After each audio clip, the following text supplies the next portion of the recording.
The ground is uneven in certain parts, so if you have trouble walking, just be careful, because we don't want you to be on the other side of the grass.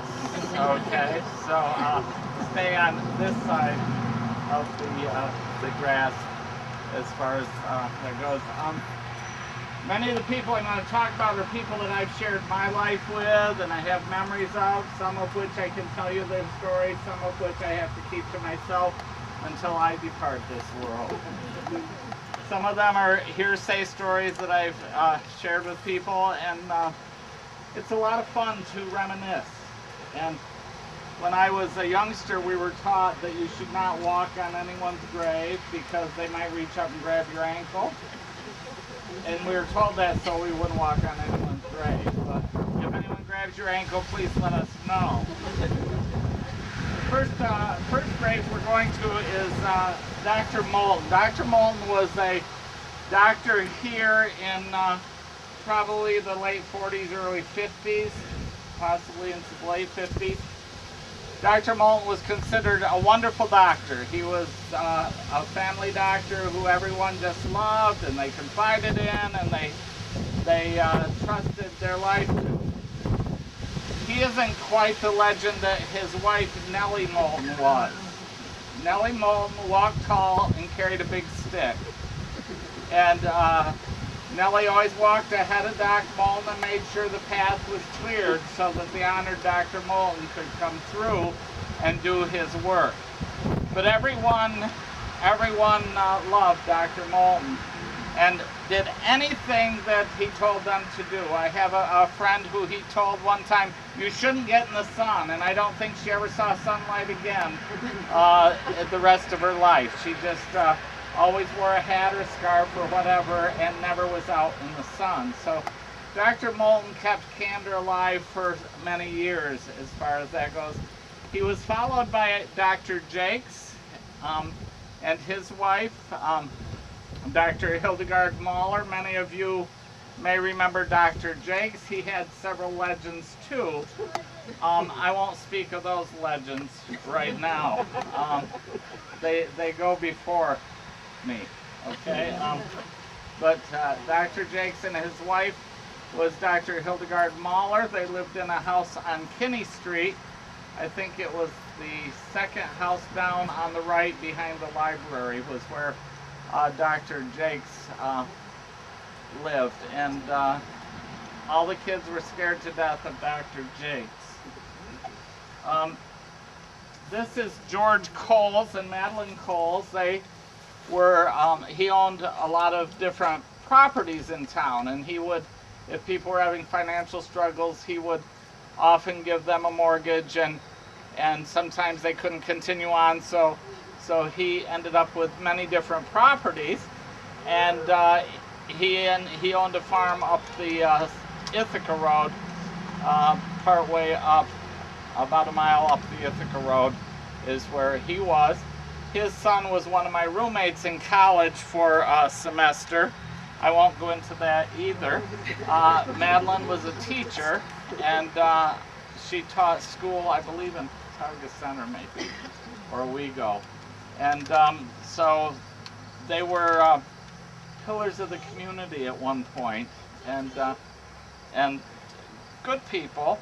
We're going to go now over here to, on our way to the Kinney house, we'll walk this way a little bit,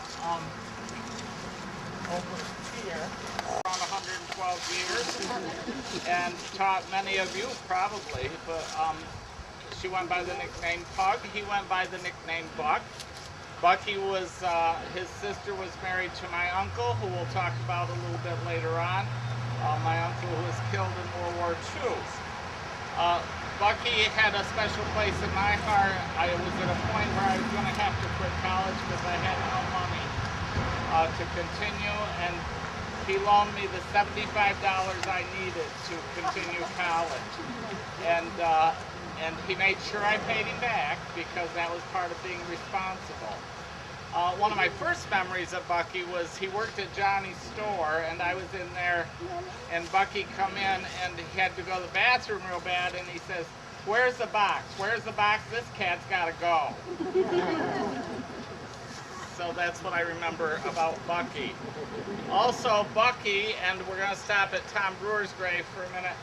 They were good friends, and when I was young, they worked on Ken Doty's garbage route in Candor. That was before they had any garbage trucks that you people know today. They had an old truck, and they'd come along and just throw the garbage, empty the cans on the back of the truck. There was no such thing as a garbage bag back then.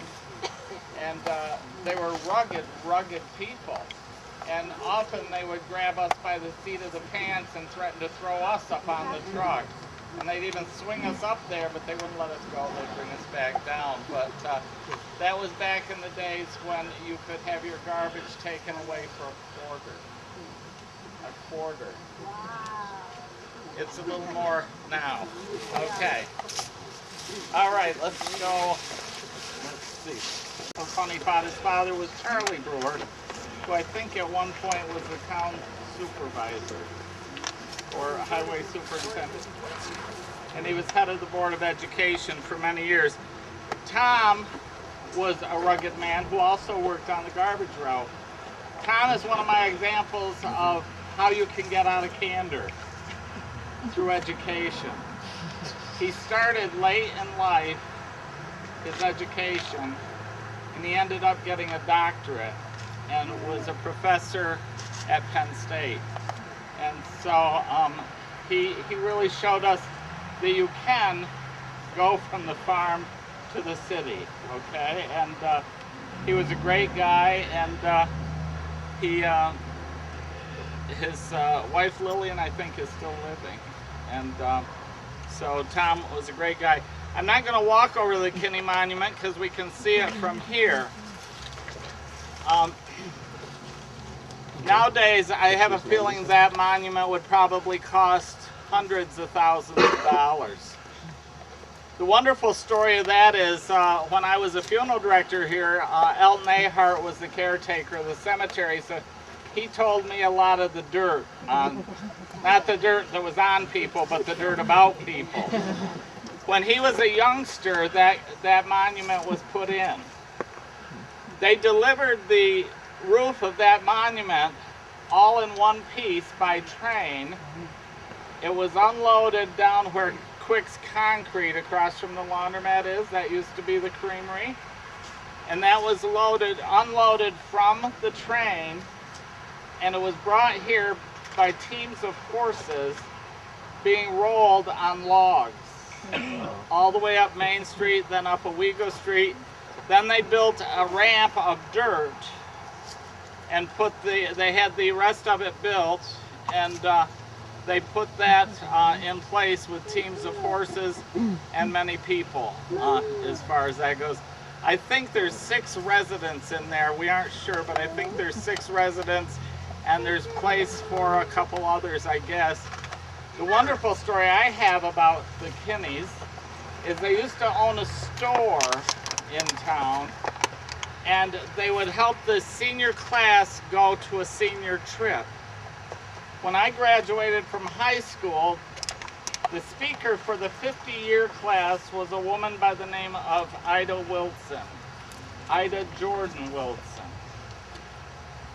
And she was so thankful that Mr. Kinney allowed the senior class to sell spools of thread so that they could go to Boston on the train.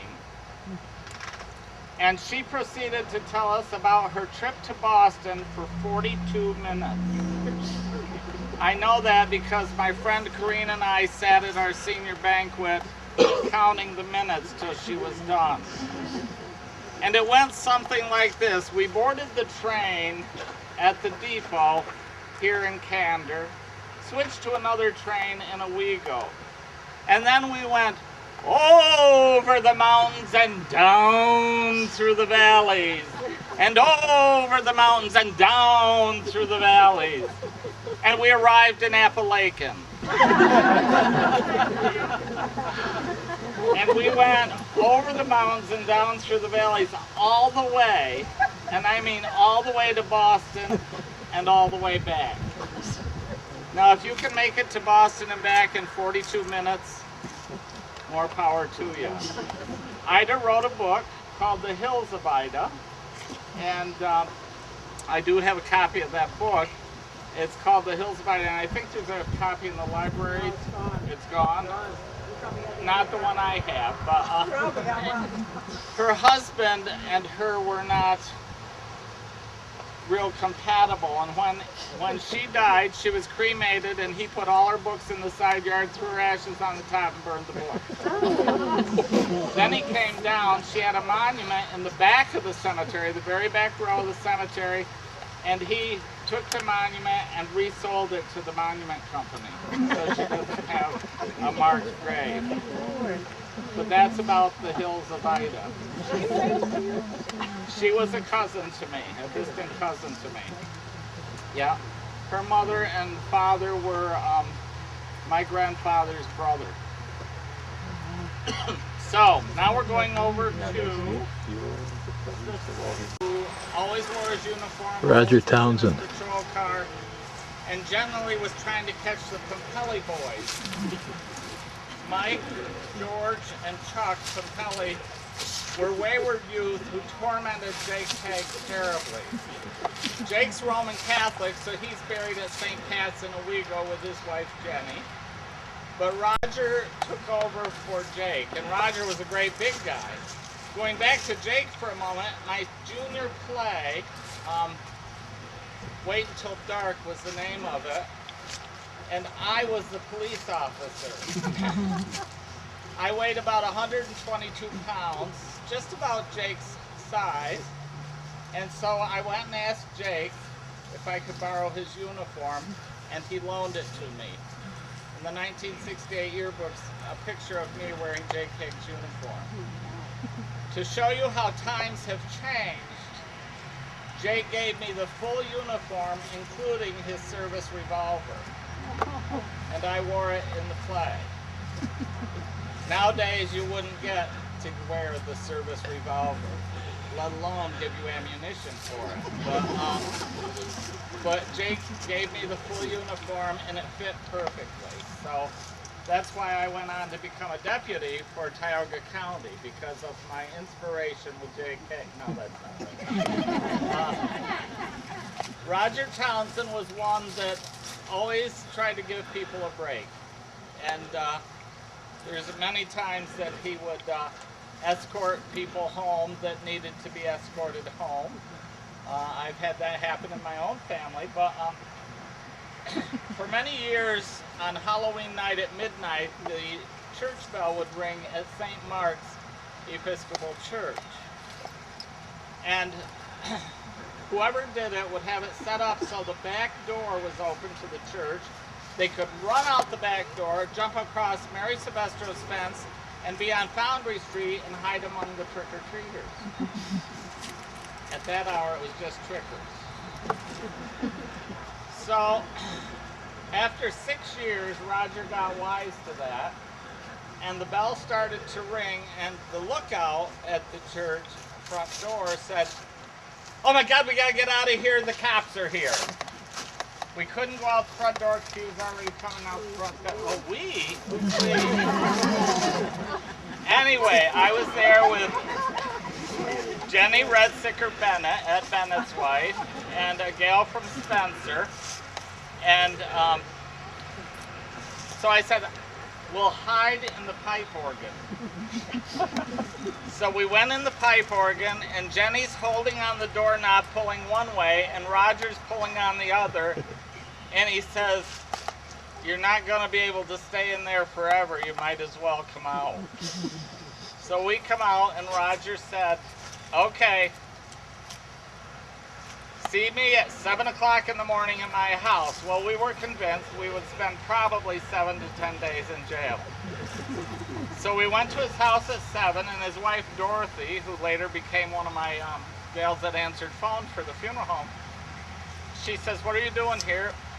He says, "He just went up to bed." And I says, "Well, he told us to come here at 7 o'clock to get our punishment." She yelled up the stairs, "Roger, you got 3 people here that said they got caught ringing the church bell." tell them to go home and go to bed. And that was our punishment. But Roger was a really good part of Candor for a long, long time. 30 years, I think, at least. So, great guy. We're going down this, just straight down this way now.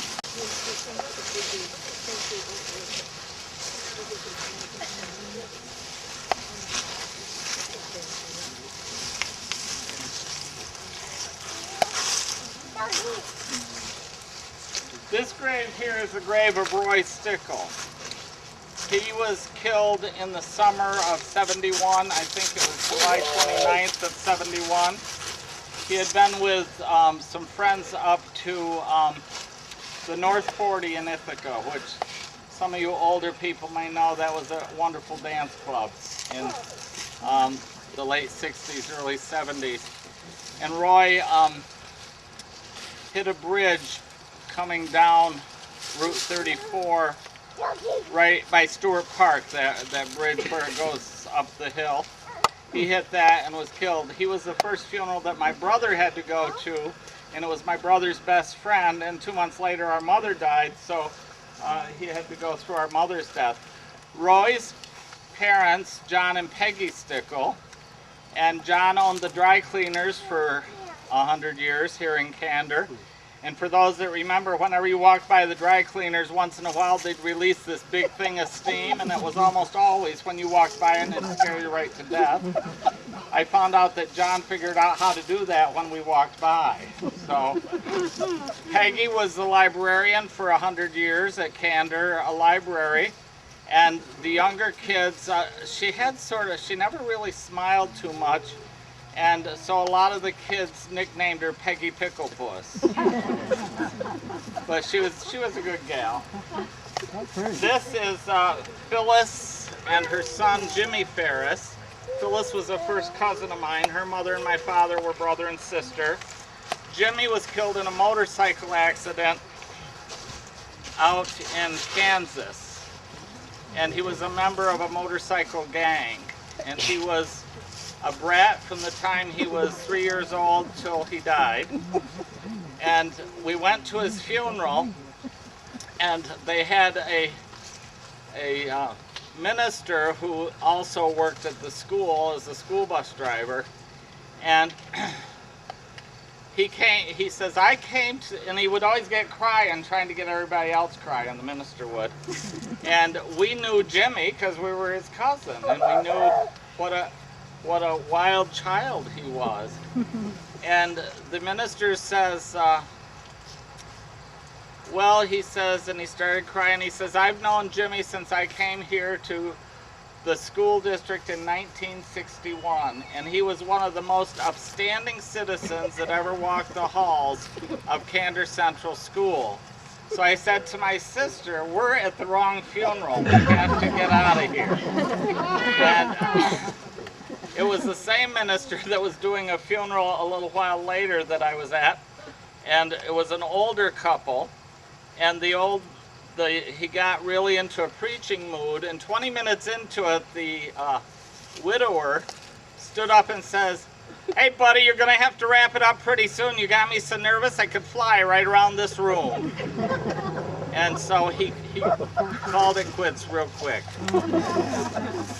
Over here is, and Mike got wounded by blowing up a tire, and it blew up in his face and nearly took his eye out. But Mike was always a lot of fun.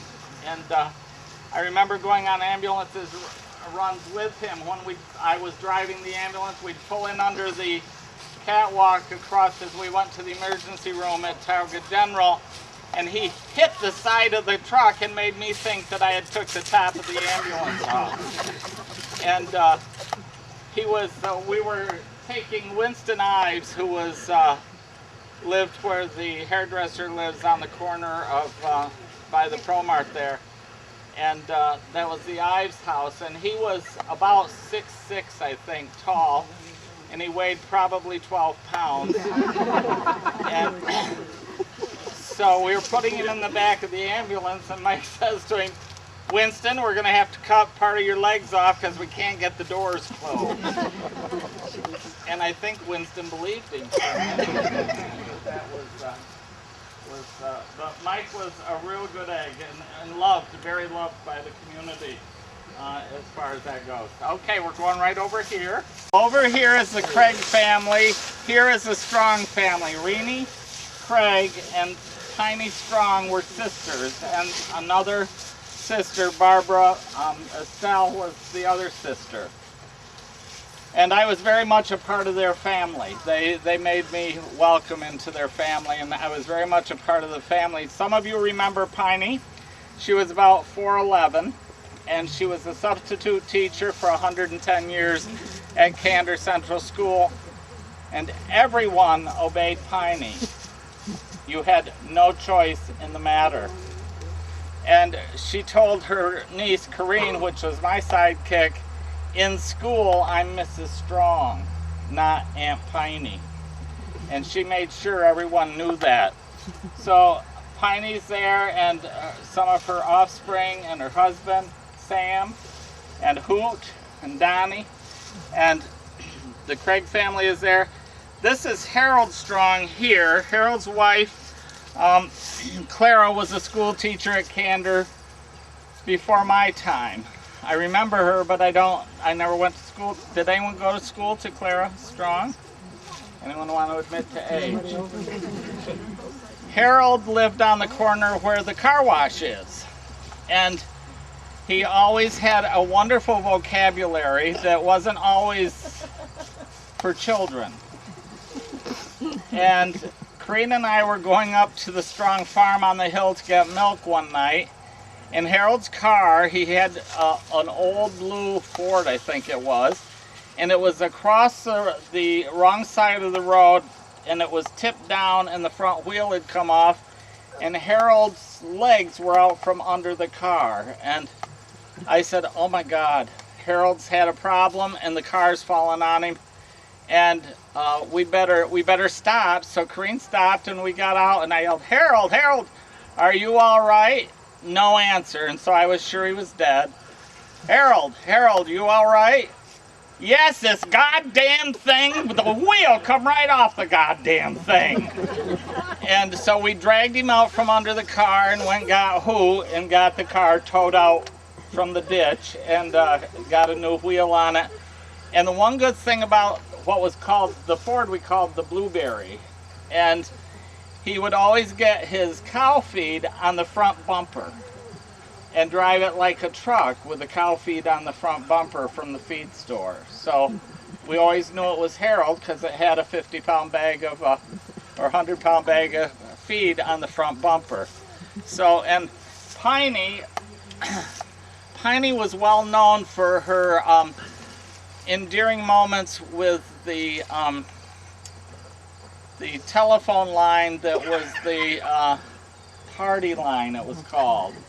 For those who don't know about landlines, years ago there was as many as 16 people on a party line. And Piney would pick up the phone and hear someone was on it, and then she would not put the phone down. So Corrine and I went to the house one day, and Piney sat in the chair by the phone with the phone under her ear, sound asleep, listening to Mary Jordan ramble on with whoever she was talking to. So that was the fun of a party line. It was sort of like predecessor to Facebook. You got to know everything before anyone else did, okay? And your imagination could go wild, okay? So that's the way that was. So that's those people. Okay. He was a friend to everyone in town. Angeline he owned and the Fred tavern called the Embody. Millstream Inn.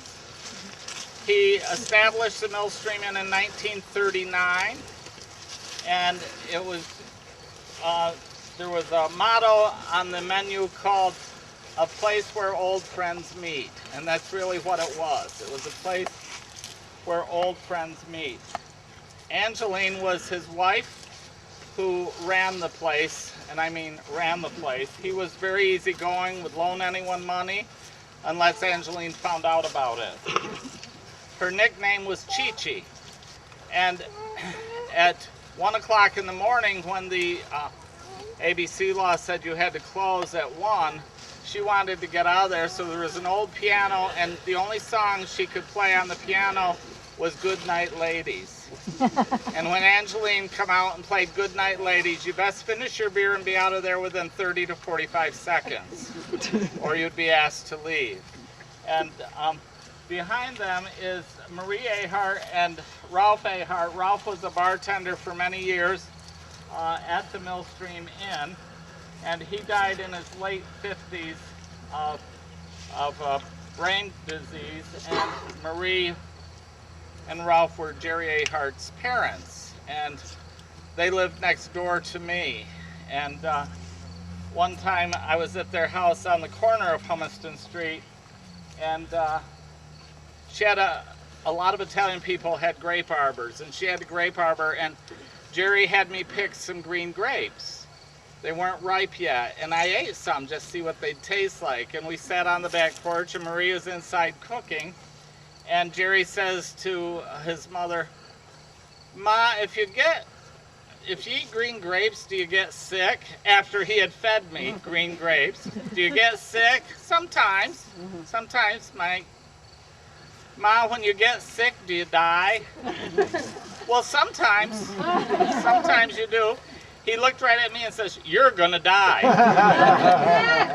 And so I ran home, threw myself on the couch, and said to my mother, "No use, Ma, I'm gonna die." So my mother had to go down and find out from Marie why I was gonna die, and that was the story with Marie Ahart. Behind Marie Ahart is Sue Tompkins' stepfather, Charlie McCune. C.B. McCune. Some of you may have had him in school. I had him in the 5th grade, I believe, part of the 6th grade. And as long as we could get him talking, we didn't have to have school, because he could talk the ear off an iron pig. He just loved to talk. And when we were taking a test, he would always file his fingernails or comb his hair. His hair was combed straight back. And we'd always get a story out of him how he was running a movie camera once, and it was still going, and he had it on his bed. He took his robe off the bed, and the movie camera kept going and caught him in his underwear. And I don't know why he thought we needed to know that, but I've never seen it on Netflix yet. Wheels that would turn whatever way you turned, not realizing that we shouldn't have had all 4 of them on, so that it swayed back and forth across the road. And George Shaler was the only one in the neighborhood that knew how to drive a team of horses. And the sleigh was pulled by a team of horses, and little Philip, who was 7 years old, got to sit in a rabbit fur coat on a 92-degree day with a hand-knit toboggan hat, and I was throwing up ivory snowflakes to make it look like snow, but the sun melted it all together, so I was actually just throwing up snowballs. And George was trying to drive the team of horses, and I was never so glad to see a parade come to an end, because I was a little bit dehydrated at the end. So that's my story with them. And the Shalers are certainly a wonderful family of people, and if you notice, they take such good care to make sure that their deceased loved ones are honored in a proper way. We'll go over here now. Jordan, also known affectionately as Ike, his middle name was Isaac after our grandfather. He was married to Helen Harris, Bucky Harris's sister. That's Helen's mother, Ethel Harris, that some of you may remember, who made every kid, she was a babysitter, and she made every kid toe the mark or suffer the consequences. She had a parrot that only knew how to swear. And I don't know who taught her that, but anyway. Howard had one daughter, Sharon, and some of you may remember Sharon Jordan. She was 3 months old when Howard was killed in World War II. And Howard, I think, was a bit intuitive because he gave away most of his stuff before he left for Europe. And he loved fishing, and he gave away his waders to Fred Embody at the Millstream. And up until about 3 years ago, Janie still had those, but they rotted and she ended up throwing them away. But he gave the waders to Freddie Embody and said, I won't be needing these. I won't be needing these because I'm not going to be coming home. So the wonderful story is, which I know is true because it was in the Candor Courier, so it's got to be true, you know.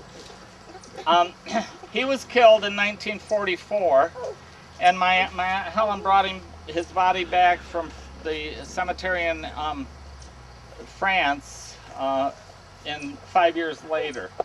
And my father always said, you know, you don't know whether that was Howard or not because they buried him in mass graves. And she said, well, at least I gave a GI a decent funeral.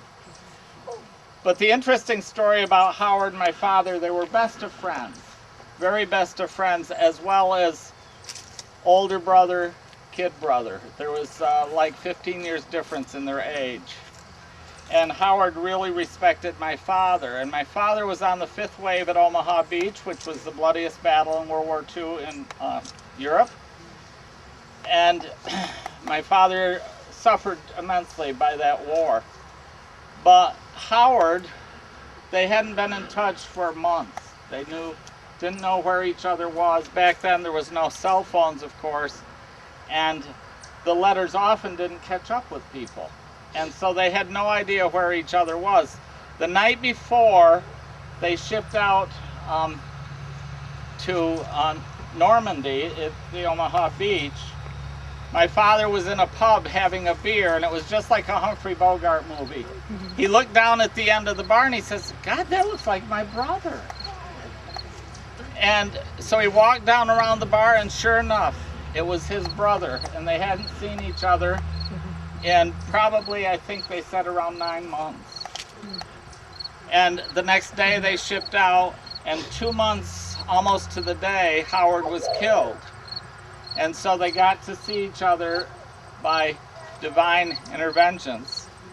And my Uncle Howard was killed. He was ambushed. He had found a wounded soldier, and he took him to a first aid tent. And he realized that the soldier, the story I always knew was the soldier had left his gun back where he was wounded, and the soldier never leaves his gun. So Howard went back to get the gun. And we always thought it was his gun, but there was an ambush set up and my Uncle Howard was killed. And he was going back to get the other soldier's gun so he wouldn't get in trouble. And so that's how it, and he only saw his daughter Sharon once. And Sharon's in her 70s now, but he's been a great hero to our family. And my middle name is after him. So that's that story, which I think is a wonderful story. I'm not going to make you walk, but way down there where that yellow flag is down there is Irvin and Gladys Schoonover. Some of you may know Irvin and Gladys Schoonover. Irvin was a MIA, missing in action, in World War II and presumed dead. And one day a bus pulled up 3 years after he was declared missing in action and dead. A bus pulled up in front of the Millstream, and in walked Irvin Schoonover. And everyone thought he was dead, and they thought they were seeing a ghost. But it's funny how everyone headed to the Millstream when they came to town. I don't know, all us college kids did, so, you know, so that's the way that is. And his wife, Gladys, worked for years at the Brush and Pallet restaurant that was owned by her good friend Lee Jane, and Lee and Clara Jane, and they ran the Brush and Pallet. And I don't know whether she ever knew it, but her nickname was Happy Bottom, named after Gladys. Gladys. Happy Bottom. You get it. Okay. So I think